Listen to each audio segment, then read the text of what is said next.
મિત્રો, સ્ત્રીઓમાં એક અદ્ભુત પરિપક્વતા હોય છે કે એ રસ્તે રજડતા પુરુષો હોય કે ઘરની અંદર રહેલા પુરુષો, પરિણીત હોય સ્ત્રી કે અપરિણીત હોય, એમની સાથે વાણી, વર્તન, વિચાર, વિવેક કે વ્યવહારથી કોઈ અસભ્ય વર્તન કરે ને તો એ માત્ર ને માત્ર મૌન રહે છે, અથવા તો એને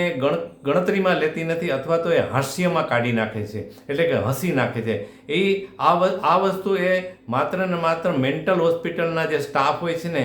એના પણ આ જ ગુણધર્મો હોય છે કે પટ્ટાવાળાથી લઈને પ્રિન્સિપાલ સુધીના લોકો ગાંડાઓ ગમે તેવું વર્તન કરે ને તો પણ માત્ર ને માત્ર મૌન રહે છે અને હાસ્યમાં કાઢી રાખે છે. કારણ કે એમને ખબર જ છે કે આમની માનસિક પરિસ્થિતિ